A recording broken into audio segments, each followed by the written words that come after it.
Right, so we left off last time talking about delta H. And so as a super brief recap, delta H is just the heat energy released from any given reaction. That's all it is. Unlike delta E, it excludes any energy that's lost to doing work on the environment or on the surroundings. So we're just concerned about heat energy here. We talked about how it's a state function.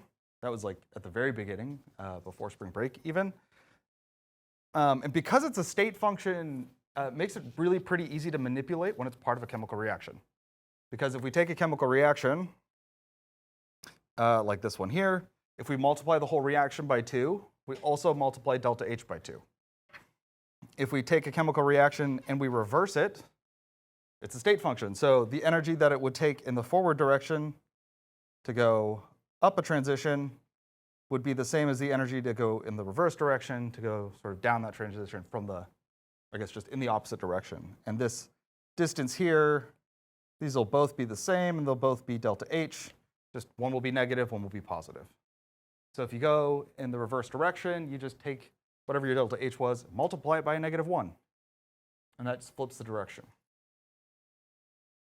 Then sort of the culmination of this for Hess's law is that we can take multiple different reactions and add them together, and the enthalpy, the delta H, from those combined reactions is just the enthalpy of the individual reactions added together.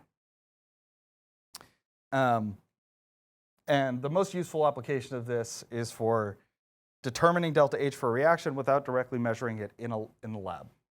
So somebody else could have done a similar reaction or a set of similar reactions, and you can combine or recombine those to calculate delta H for different reactions without having to do the experiments.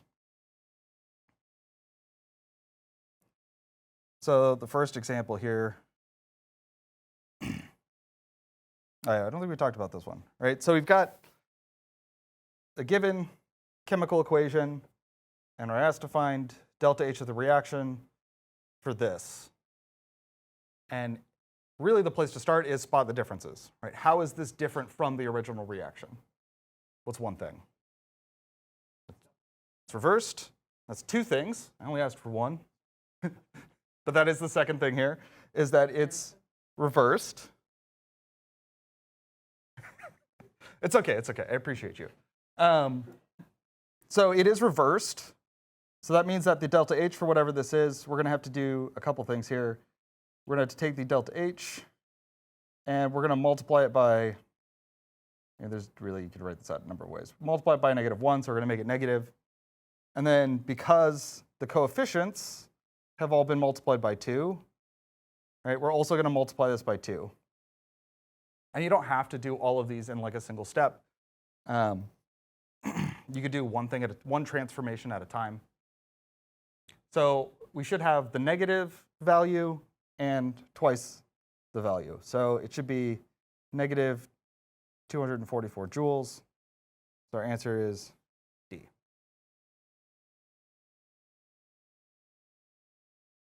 Where things get a little bit more complicated is when we're trying to calculate delta H of a different reaction using a set of known reactions.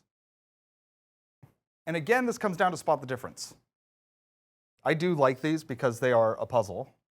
If you can make something a puzzle, it makes it more fun. So what we want to look for is, we want to look at our reaction that we're trying to find delta H for, and we want to find these pieces in our component reactions.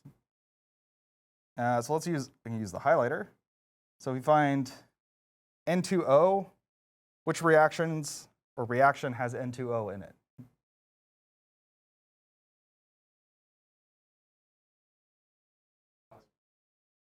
Yeah, just the last one. So just the last one has it. And switch colors here. Now we're looking for nitrogen dioxide. So which reaction or reactions have nitrogen dioxide? It's the first one. And then for the last one, we want nitrogen monoxide. And that's, yeah, first and the second one. So we got two reactions that have those. And now we just need to take each of these and make sure it's on the correct side. So we want all of the nitrogen monoxides to be products. So how do I change one or all of my, what do I do to my other reactions to put nitrogen monoxide in the products? Which one? Yeah, so we're just going to take this top one and we're going to flip it. So we'll multiply by a -1. And actually, I should rewrite that. So this will be, not that, NO2 gas goes to 2NO gas plus O2 gas. And now the delta H for that new reaction will be a positive 113.1 kilojoules. I can highlight these.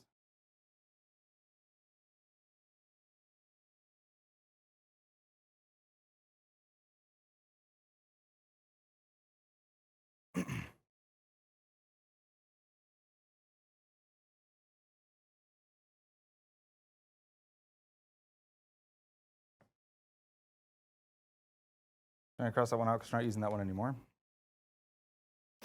Okay, now what?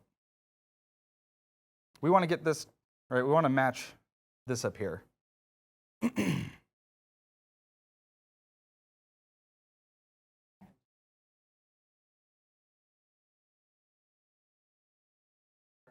It's already on the right side. So if I added these all together now, what would be wrong with our final reaction?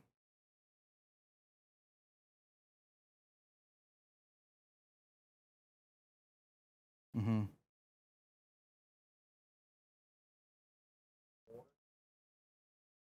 Yeah, we would have too many. But we do also have the oh, wait a second.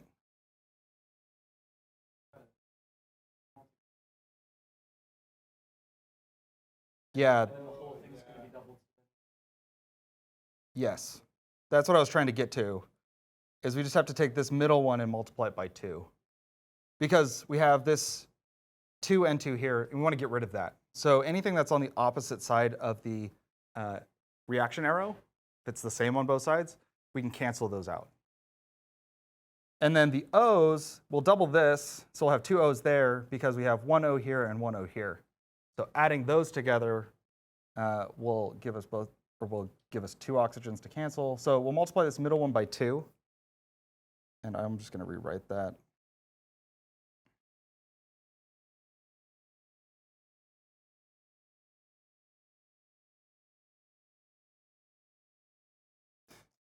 Gas, and that's a delta H. Ugh, not doing that math in my head. 364.65. Okay, I guess I did it. 365.2.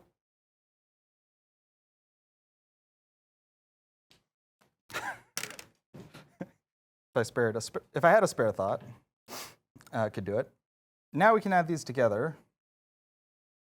And let me re-highlight here. What do I need? Blue?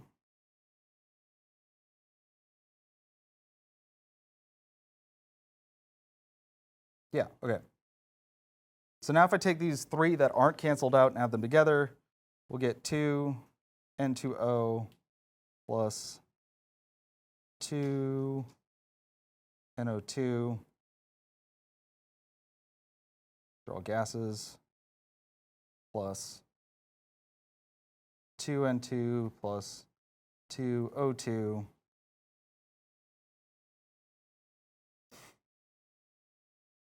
and then 2N2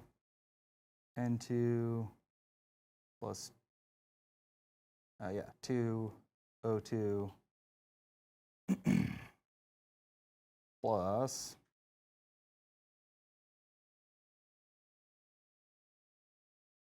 6NO.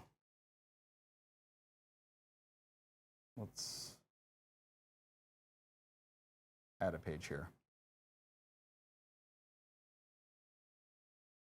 A little more space to work with.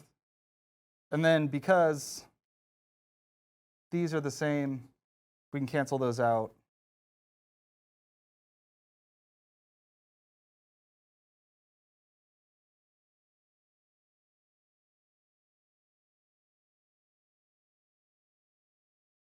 And then the last step, because all of our coefficients are divisible by 2, simplify.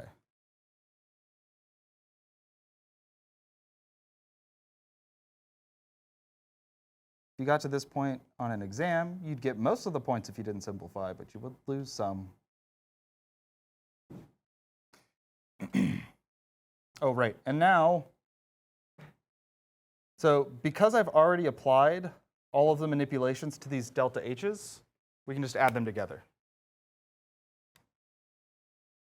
So that's math I'm definitely not doing in my head.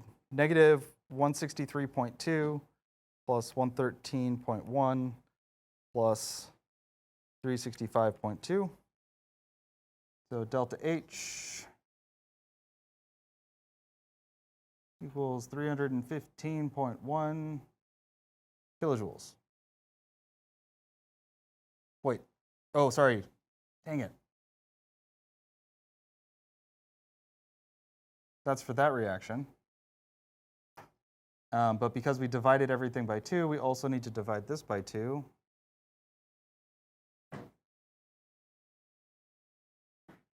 Uh, 157.6.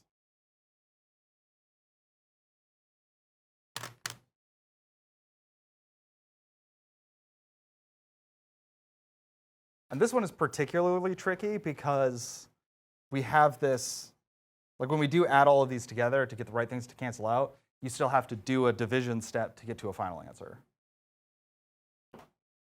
So I should say we divide this by 2. Okay, any questions on that?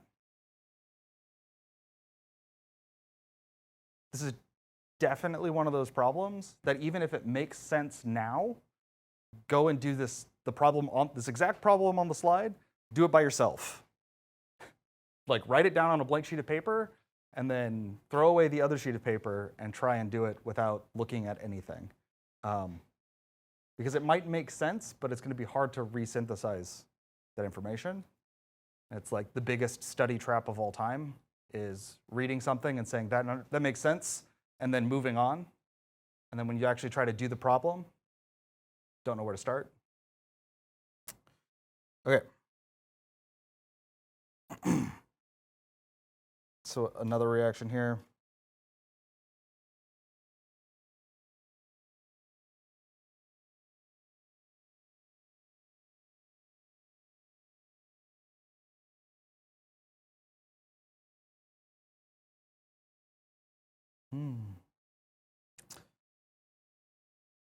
So let's highlight these again.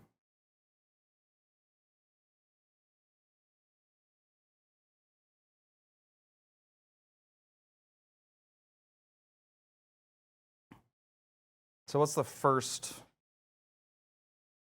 manipulation here?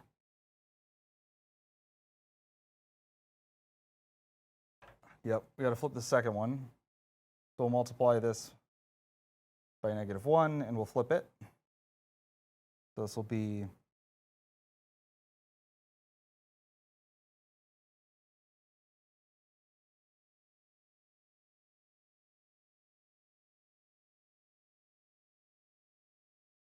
and that delta H will just be negative now.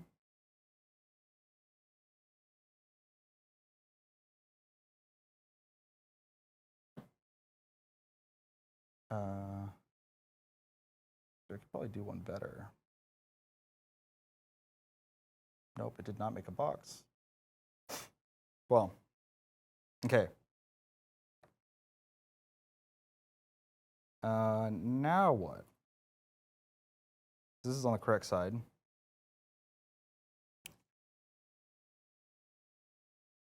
Yeah, we want our coefficients to match.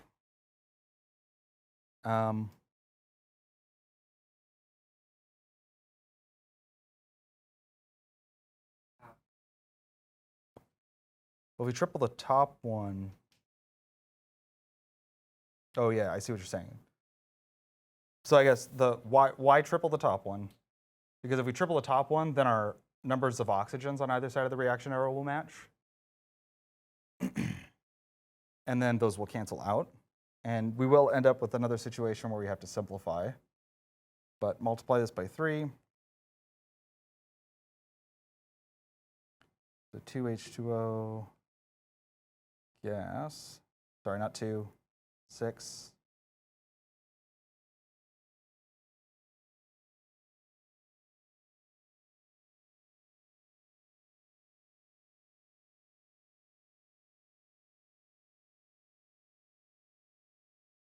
I feel like there's got to be a way to do this with fractions.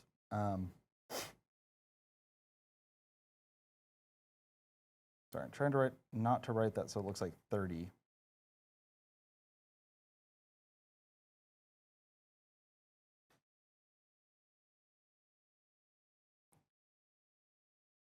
So delta H is now going to be times 3.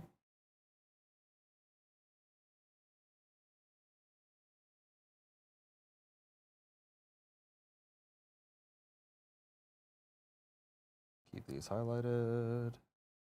And then we can add these together.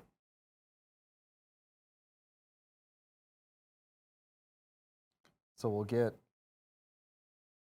I'm not going to write the 3 O2s because those are going to cancel out because there's the same number on either side.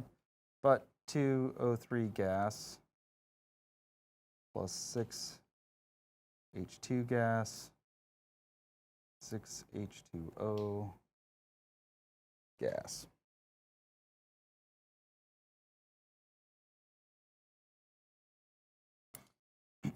And then the delta H of this will be the 1,450.8 plus negative 285.4.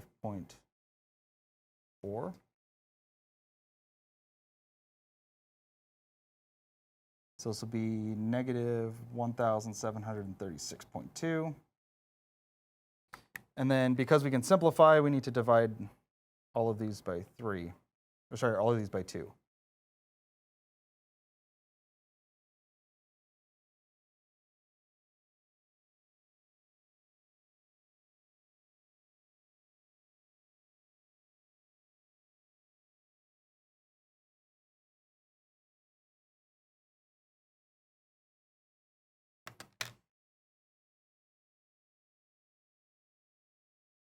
So equation matches. That should be the delta H. Yeah, cool. Any questions? If you ever get stuck on these, I would say start by getting everything on the same side and then move to either multiplying one of the reactions so that you get the appropriate number of each reactant type, or look to multiply one of the,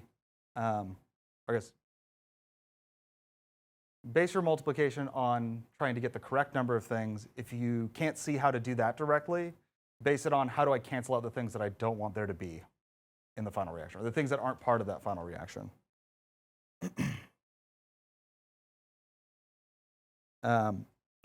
Yes, cool. So delta H can be measured experimentally or inferentially through Hess's law. It can also be calculated from tabulated standard enthalpies of formation. Because delta H is the change in enthalpy, we can define 0 to be convenient. So instead of having to find some absolute 0 enthalpy, we're just concerned about changes between different things.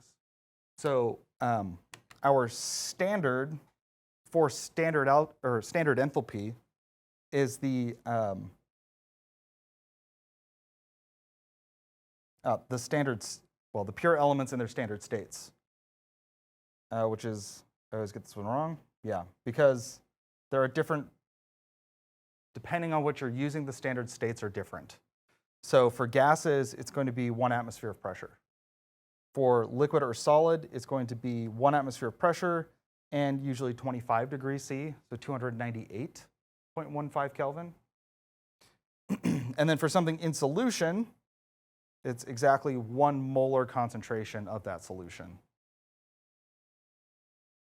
And these are defined because they're convenient.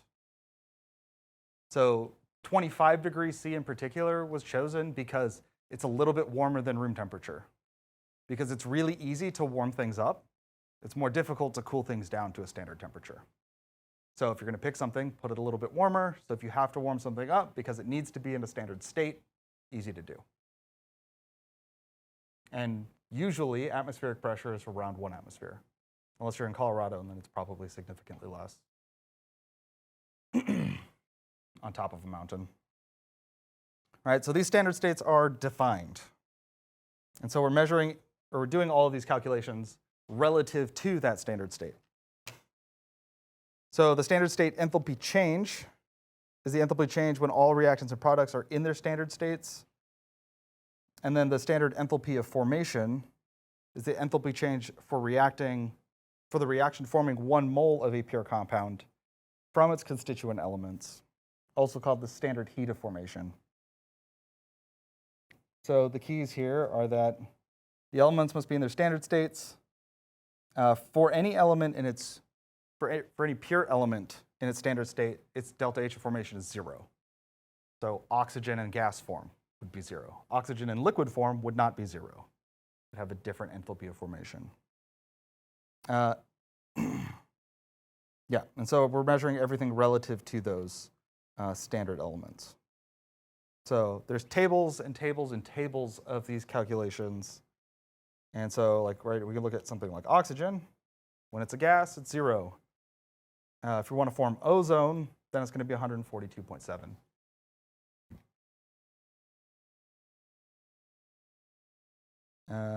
Like other things, bromine is liquid, carbon is solid in its standard state. Most of these are negative. Right, so most things, when they form compounds, have a negative enthalpy because it's more stable. You're releasing energy. You're forming stronger bonds. Those are the states where things want to be in. That's why most things in nature don't exist in their pure elemental form. They react.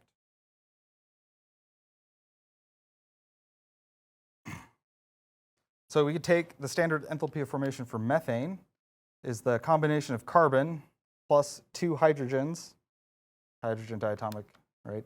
And then to form methane, and that has a delta H of formation of negative 74.6 kilojoules per mole. That's really useful because it contains those elements.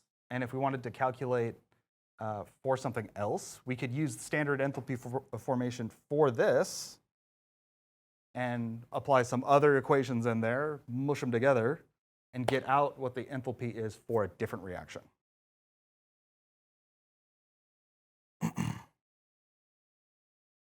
Yeah, and if you're not sure what the standard state of an element is, you can always look to the either appendix, or if I give you a table on the exam, which I will give you a table of standard enthalpies.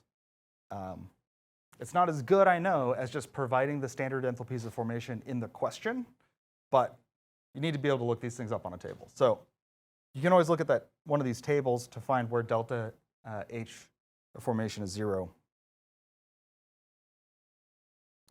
Oh yeah, this is one that's weird, or at least seems weird at first. So most of our chemical reactions are really based on one molecule plus, or we're talking about individual molecules and how they combine to form whole molecules. So you can't have fractions. Because these are defined as forming a whole mole of the substance, we can have fractions, right? Because if you have, I guess if there's 10 moles of something required to make, we're really struggling with this. You can have half a mole, right? You can have half of that quantity. You still have whole atoms there. So because we're talking about everything in terms of moles, we can have those fractions, and there will be fractions. And we talked before about this kind of being, how it says kilojoules is really kilojoules per full reaction cycle. Here it is actually kilojoules per mole. Again, part of the definition. So the formation reaction for carbon monoxide is the reaction between the elements in the compound, which are carbon and oxygen. So that's carbon and oxygen, but we have to put those in their standard state. So carbon has to be solid graphite, because you could have carbon as solid diamond, and that's going to have a different standard enthalpy state. And then here, oxygen also has to be O2 gas. Does this go on? Yeah.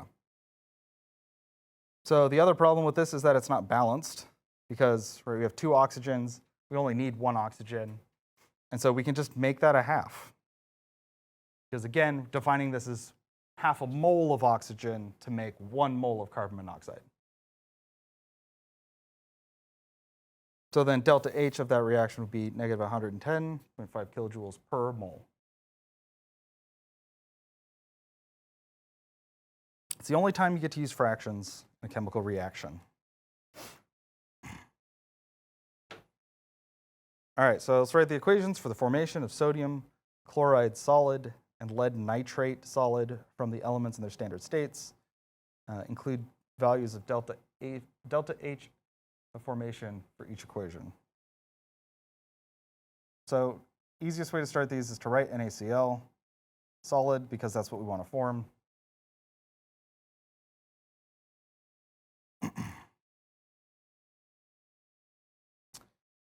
So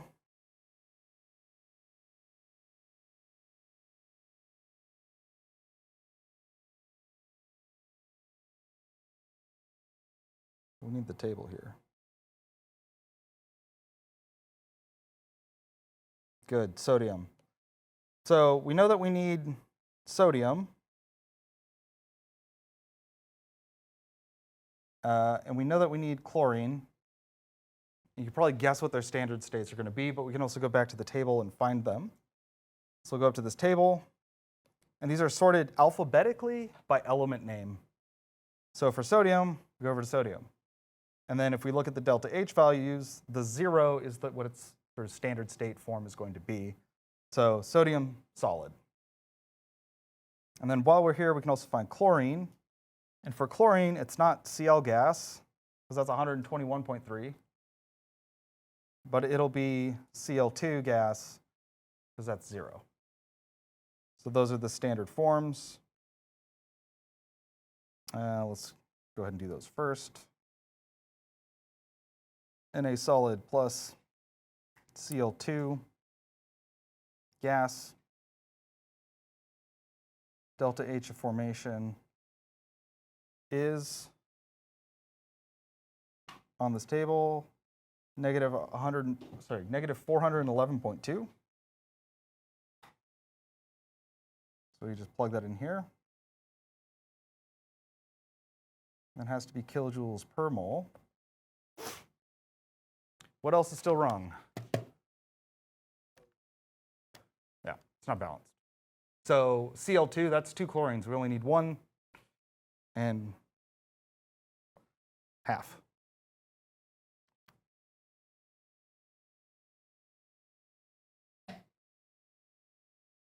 So for this other one, it's going to be PbNO3 2 solid lead nitrate. That's actually probably why this is here.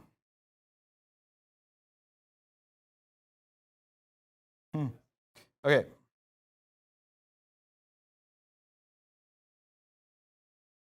So delta H formation for lead. I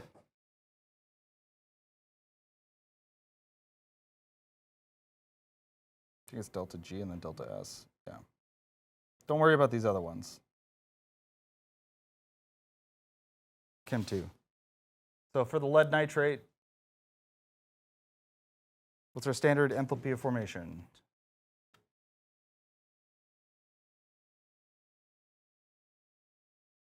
Yeah, negative 451.9.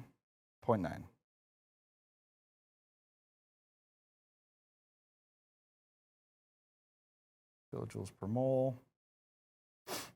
So let's take some guesses here. What's the standard state for lead? Solid. How about nitrogen?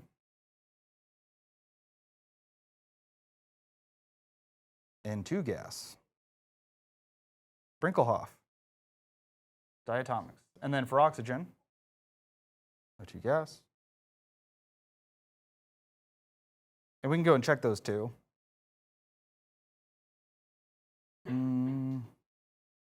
Lead, so lead is in here. PBS, not the public broadcasting service. All right, so that's 0. So that's our lead. And then the other ones are up here. Oxygen, yep, that's O2 gas. Nitrogen, that's N2 gas. So we're good on those. But there's one thing left to do. Yeah. So what do we need to balance? But how? Yeah, so how many oxygens are in lead nitrate? 6. And this is O2, so we need 3.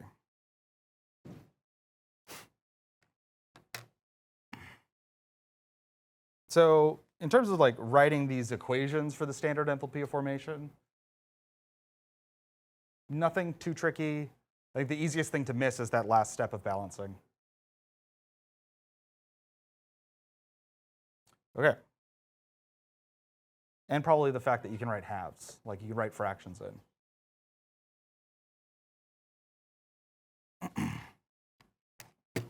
So the standard enthalpy of formation corresponds to the formation of a compound from those constituent elements in standard state. The negative, right, it's just like any other equation that we've been talking about. If you make it negative, it's for the reverse. So it's for that element decomposing into its constituent elements. By make it negative, I mean multiply it by -1, right? Because most of the ones we've looked at already are already negative. So they would be positive for the reverse reaction. So to calculate the enthalpy change of any reaction, just mentally decompose the reaction into its elements. And then if you don't know what their elemental state is, I mean things like nitrogen, oxygen, and even lead, you can kind of guess. Even if you don't know what it is, just find it in the table.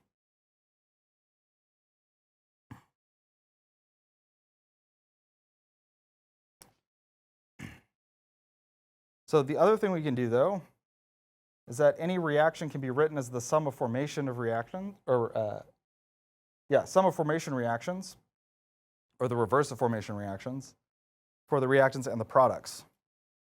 So we can calculate a standard enthalpy of a reaction from the enthalpies of formation for the reaction. Sometimes, well, actually, yeah, I mean, sometimes you'll have to multiply by a coefficient. So it's always going to be products minus reactants. So this just means sum. So if we have multiple different reactants, you take all of those and you multiply them by their coefficient, add them all together. That's the total enthalpy of your reactants or your products.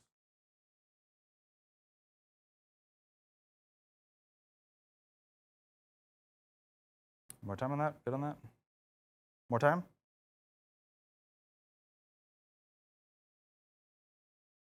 Products minus reactants.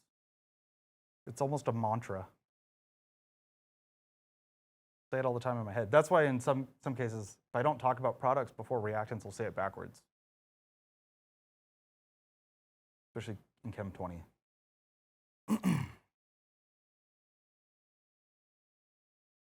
Sum of the products minus the sum of the reactants. And again, these are all values that are just looked up from these enthalpy tables. Okay, we good? So for example, all right, for this methane, well, burning methane to make CO2 and water, we can look up the enthalpies of our reactants, enthalpies of our products, and again, enthalpy for anything in its standard state is 0. So oxygen here is going to be easy. It's 0 already. And then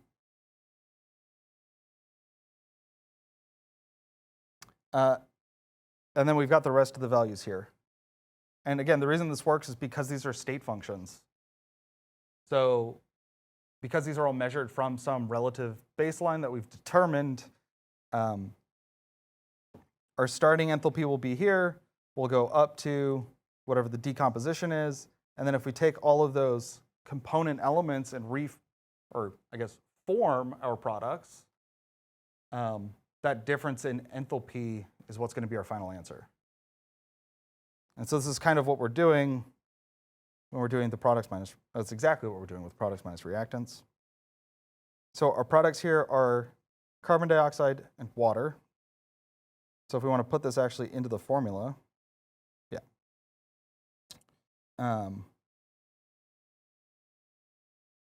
CO2, conveniently provided here. So this would be 393.5 kilojoules per mole plus 2 times negative 241.8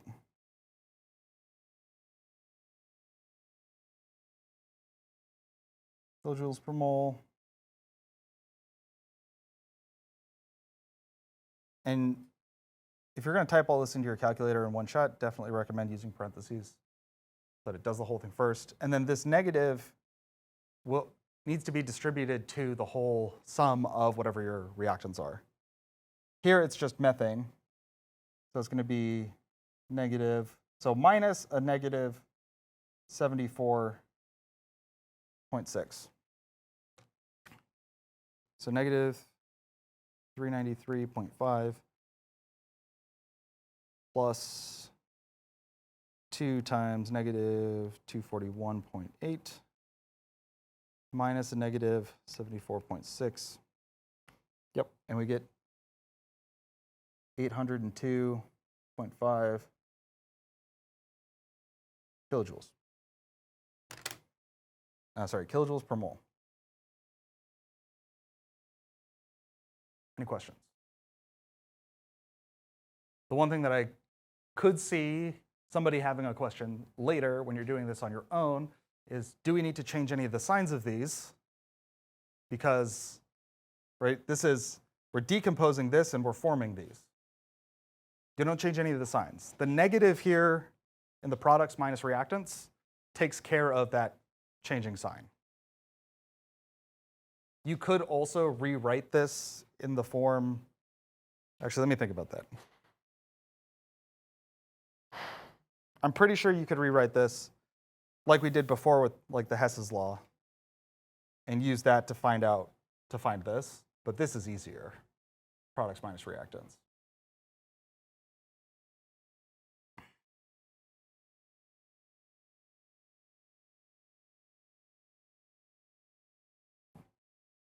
How's everybody feeling on these? Very good. Should we do another example? I'm kind of anxious to get to the next chapter. Let's do one more of these, because these actually don't take that long. So one thing that you could do to maybe help yourselves out here, right? So we've got this reaction, and we want to know what this enthalpy is. I'm going to calculate the standard enthalpy for the reaction. So we know that the change delta H of the reaction is going to equal the sum of the products minus the sum of the reactants, and of course, each multiplied by n. I should put in here, n times. So which of these do you think are already in standard states?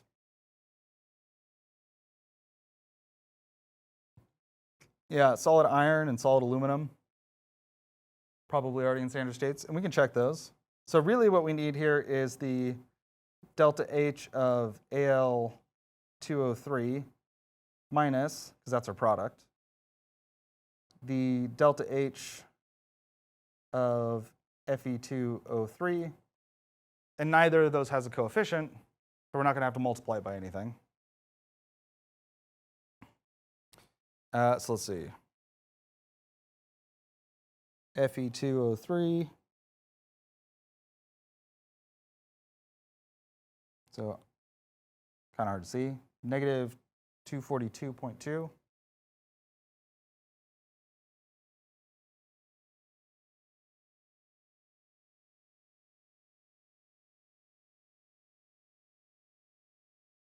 And then aluminum, Al2O3. Wow, negative 1,675.7.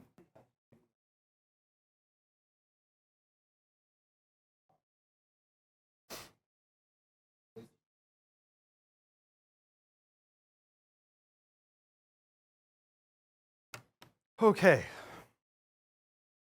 So what makes this really easy?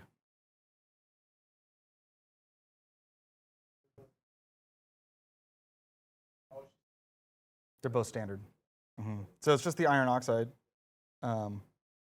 which I say really easy, but I should say I absolutely struggled with writing these numbers down. So we do have to do something though. It's not just that. So it'll be products minus reactants. So our sign won't change, but we do have coefficients here. So this will be doubled. So negative 824.2 times 2. So 1,648.4. Yeah, and then you would just do 15.0 grams of iron.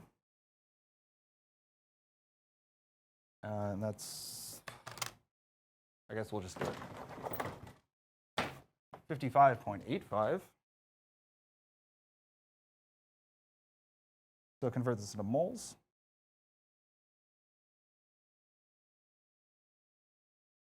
And then mole ratio.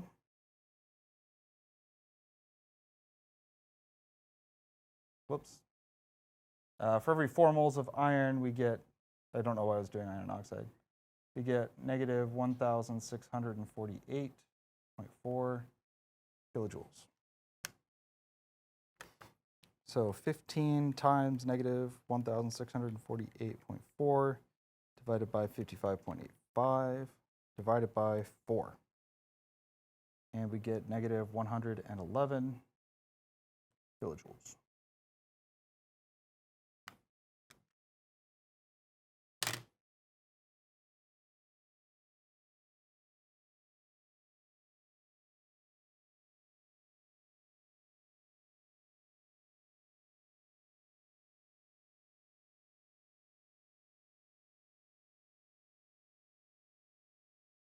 Good.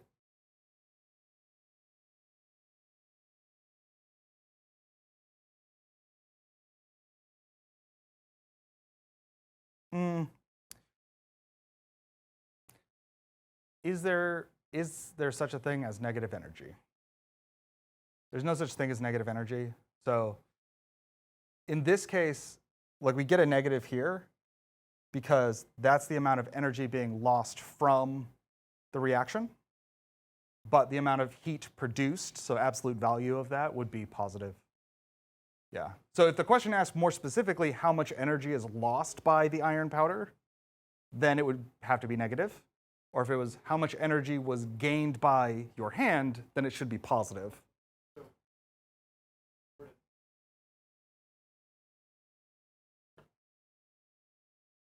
Yeah, it should be positive here. Yeah. So it's 111 kilojoules of heat. It's a half point kind of thing, but yeah. Yeah. Every half point counts. Every half point counts.